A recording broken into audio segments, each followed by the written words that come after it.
everyone. The topic that we are going to see now is asexual reproduction in organisms. Actually, reproduction is a biological process in which an organism gives rise to its young ones which are similar to itself. One of the essential features of living things on earth is reproduction.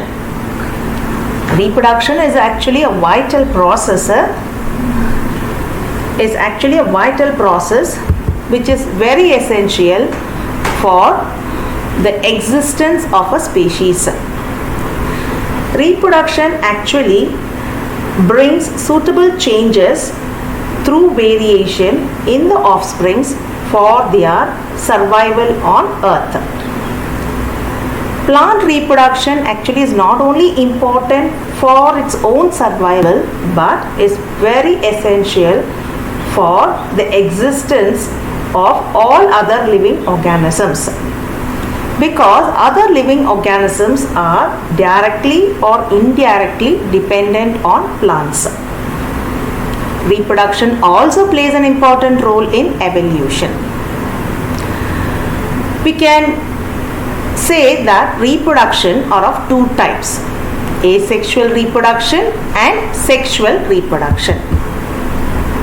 Now, in today's video, we are going to concentrate on asexual reproduction in living organisms.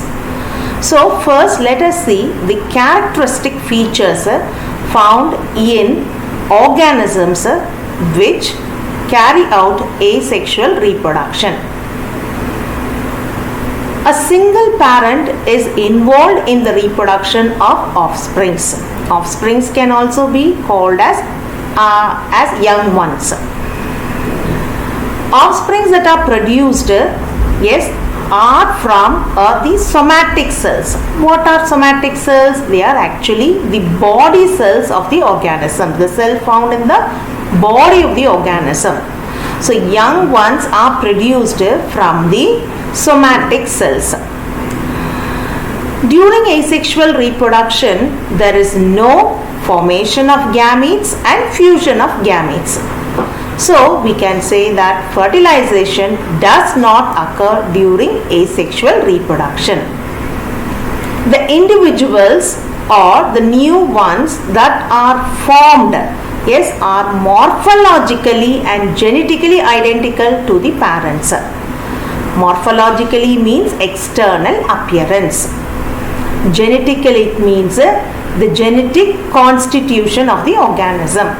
So, appearance wise as well as the genetic constitution of the young ones will be identical to their parents. So, we can call those new individuals that are formed by asexual reproduction as clones. Okay, then multiplication. Okay, if you take asexual reproduction, lower organisms like bacteria, they multiply very rapidly. So, asexual reproduction is a results in rapid multiplication. What are the various methods of asexual reproduction? Asexual reproduction is carried out by lower plants, fungi and lower animals. So, we can divide the asexual reproduction into different types, and the types that we are going to see in this video are fission, budding, spore formation, fragmentation, regeneration and gemme. First one, fission. What is meant by fission? It is actually the splitting of an organism into two or many parts. We can divide the fission into two types. Binary fission. The term binary means splitting up of a cell, that is a single cell, into two. So, a single cell will split into two new organisms. Unicellular organisms, especially bacteria, paramecium, amoeba, yes, they will duplicate. First, they will duplicate their genetic material, that is DNA, and then they will divide into two parts. Each part will have one copy of the DNA. Then each part which after the fission develops or grows into a new individual which will be similar, that is exactly identical to the parents. Binary fission is a very common method of reproduction, especially in members belonging to Monera, Kingdom Monera and Kingdom Protista. So Monerians, I will list out some examples. Bacteria, and bacteria we have got different kinds of bacteria. The one that I have given is Bacillus subtilis. Then under the heading called Protista, we are having examples like amoeba, paramecium, euglena. Now let us see the multiple fission. Multiple fission means a parent cell or a body divides into a number of new daughter organisms at the same time. So in this type of division, the nucleus will undergo repeated divisions to produce a large number of nuclei. First, the nuclei will move to the periphery, that is towards the outer margin, and each nuclei that is formed will be surrounded by a small amount of cytoplasm, and later they develop a membrane around it. So this cytoplasm with its nucleus in it separate out, creating multiple daughter cells. So this type of multiple fission is common in amoeba and plasmodium. Now you are able to see on the screen the binary fission in amoeba. So you are able to see first a parent cell. The parent cell having got a nucleus, a cytoplasm and a membrane called the cell membrane or the plasma membrane. Now the nucleus, in the second step you can find the nucleus elongating. So it elongates and forms a dumbbell shaped, and in the third stage you are able to see the nucleus has divided into two. Simultaneously, yes, the cytoplasm and the plasma membrane of the parent cell also divide.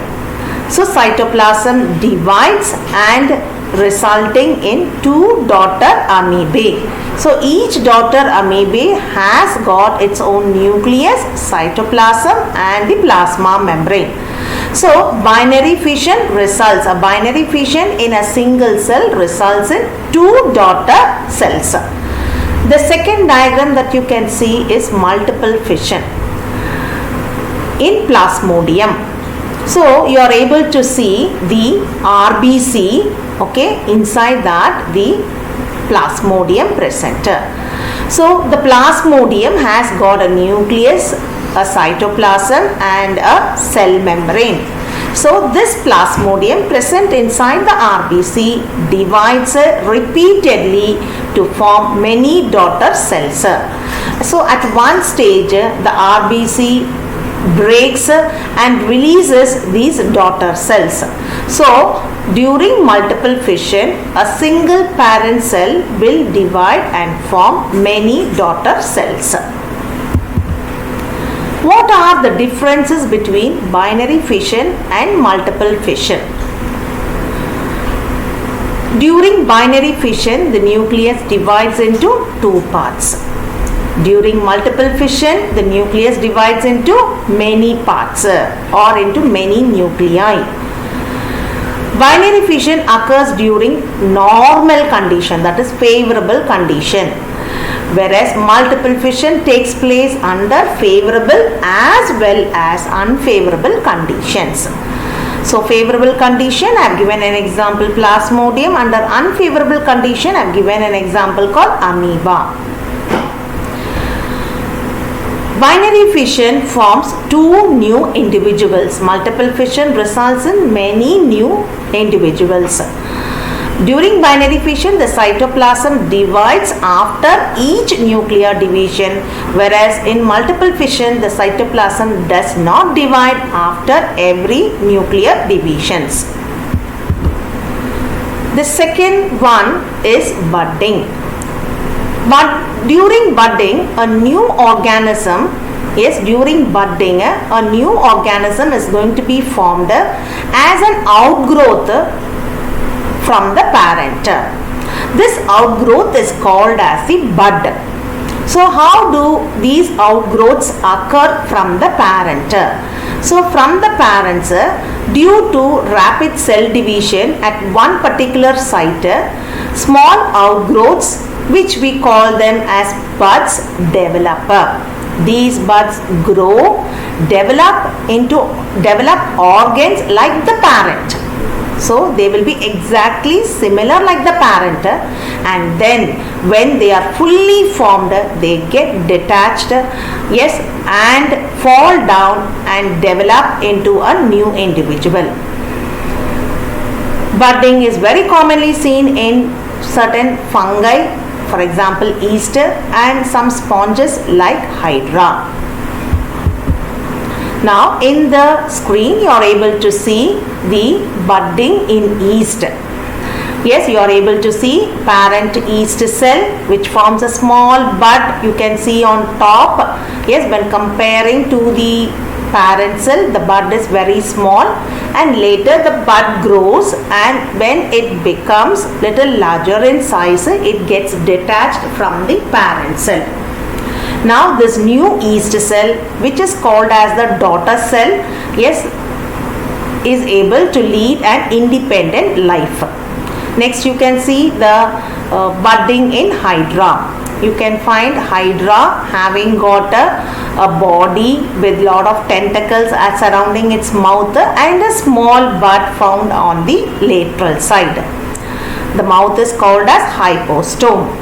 This bud develops a hypostome tentacles like the parent bud, and then it gets detached from the parent and starts leading an independent life.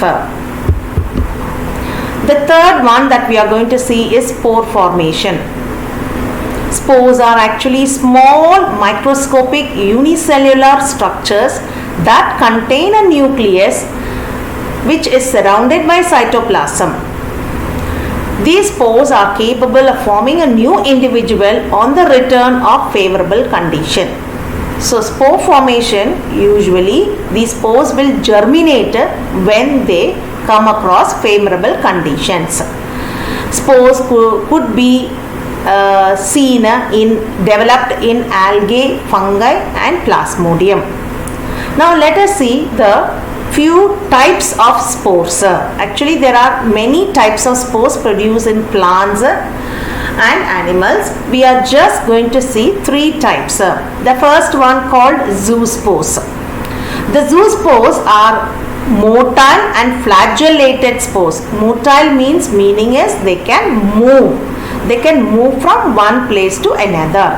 When they have to move, naturally they need flagella. So whenever you say a spore is motile, usually they have flagella with them. So motile and flagellated spores, thin-walled motile and flagellated spores are called as zoospores. Example, Chlamydomonas. The second type is sporangiospores. Sporangiospores are non-motile, so they do not have flagella. They are produced in groups or clusters inside the sporangium. Okay, so inside the sporangium you find lot of spores called sporangiospores, and the sporangiospores usually occur in rhizopus and mucor. The next one is conidia. Conidia is also non-motile spores produced singly or in chains. So you can get single spores or you can get a chain of spores. They do not have flagella, so they are non-motile. Yes, penicillium is a very good example for conidia formation. Now you can see on the screen the zoospores of Chlamydomonas, the sporangiospores of Rhizopus, and conidia of penicillium. So zoospores of Chlamydomonas, you are able to see a zoosporangium. Sporangium is what? It's a cluster of spores. So a cluster of spores will be produced inside a zoosporangium. When these spores are fully matured, the zoosporangium ruptures and releases the zoospores. Now you are able to see each zoospore having got flagella. They are thin-walled and motile bodies. Second picture, you are able to see the sporangiospores of Rhizopus. Rhizopus develops a sporangium, which is nothing but a cluster or a group of spores called as sporangiospores. These sporangiospores are produced inside the sporangium, and when these spores are fully mature, the sporangial wall rupture and releases these spores. So these spores, they fall down on a suitable substratum. When they fall on a suitable substratum, they develop into new individual plants. The conidia of penicillium, you are able to see a chain of non-motile spores. So the penicillium, yes, it produces at its tip a chain of spores which are non-motile called as conidia. The biggest ones, the large ones that are being drawn in that chain, if you look, I have drawn some cells smaller in size and some of them larger. The larger ones are the first formed ones and the smaller ones are the young spores. The next topic, the next method of asexual reproduction is fragmentation. A parent organism sometimes splits into small pieces or fragments. Now, each of these fragments is capable of developing into a mature organism. Of course, the new organism that is formed from these fragments are morphologically and genetically identical to their parents. Fragmentation actually occurs in nature. It is a natural process and commonly seen in Spirogyra and sea anemone. Now you are able to see the picture of Spirogyra where it is a filamentous alga. So you are able to see the long filament dividing into a number of small fragments or pieces. So here you are able to see 3 fragments, and fragmentation actually is a very common method of reproduction in this filamentous alga, that is Spirogyra. The next topic that we are going to see is regeneration. Regeneration actually is a natural process of replacing or restoring the damaged or the lost part or even the entire body.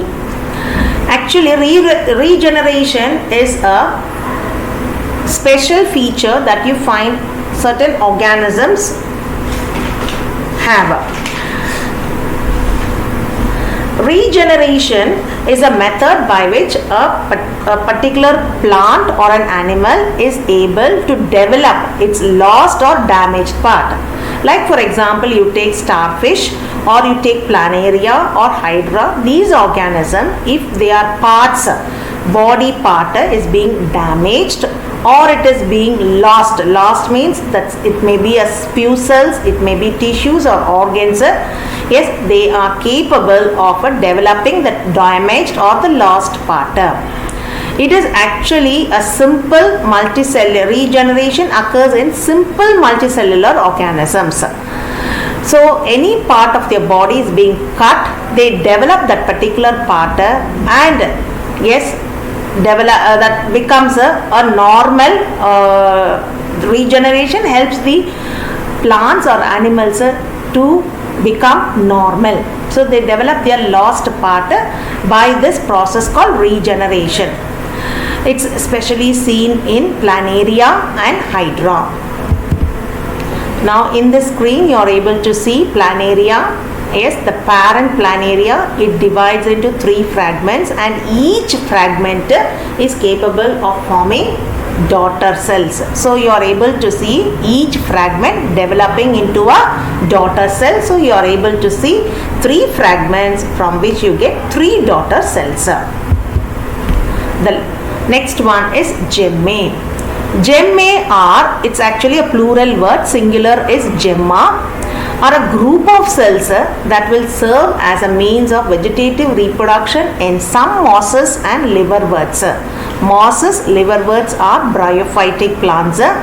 They are capable of developing these gemmae.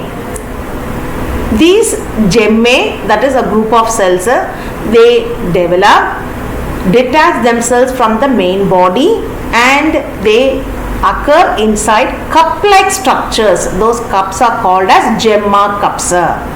Okay, so gemma cup is a large cup which produces a number of gemmae.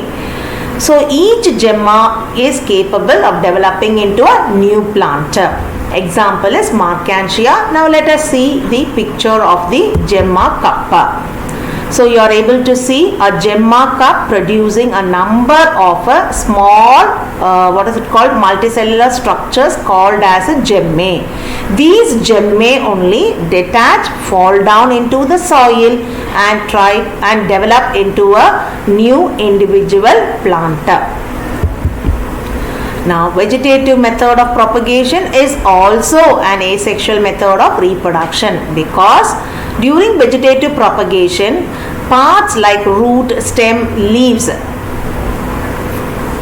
are capable of developing buds, and these buds develop into new plant body.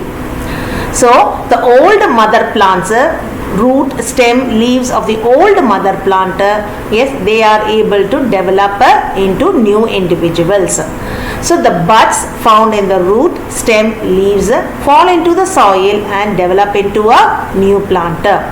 Reproduction by vegetative propagation occurs only in higher plants, especially in flowering plants. So we are going to see this elaborately in our upcoming classes, vegetative propagation. So make a note of it. When you are following my videos, I think you will better understand the vegetative propagation in detail, and why do we say it takes place in flowering plants also. Now some examples I have given here. The leaf, yes, leaf develop buds, and these buds develop into new plant body. Example, bryophyllum. The stem tuber of potato plant develops buds, and they also develop into new plants, these buds. And adventitious root tubers of sweet potato, yes, they also produce buds, and these buds capable of giving rise to new plants. Now you are able to see on the screen a few pictures of vegetative propagation. Tuberous roots of sweet potato, the new potato plant developing from the bud of the old potato plant. So the potato plant, the potato that you are seeing is actually the old potato tuber, or you can call it as a parent, and from the eye of the potato you are able to see, eye is nothing but, yes, the nodal region with the bud is called as a eye. So from the nodal region, that is from the buds, new potato plants develop. Now in the next diagram you are able to see the bryophyllum leaf. At the leaf margins you are able to see small plantlets being formed. These plantlets detach, fall into the soil and lead an independent life. Now it's time for us to put on our thinking cap and try to answer the following questions. You can pause your video for a few seconds and go through these questions and try to answer. If you have listened thoroughly or fully my video, you will be able to give out these answers. And so the answer for the entire set of 10 questions are given at last. Okay, it's given at last. try to answer and check out your answer with the answers given in the last page. Thanks for watching my video. In the upcoming classes, we will see elaborately about the sexual method of reproduction. Thank you.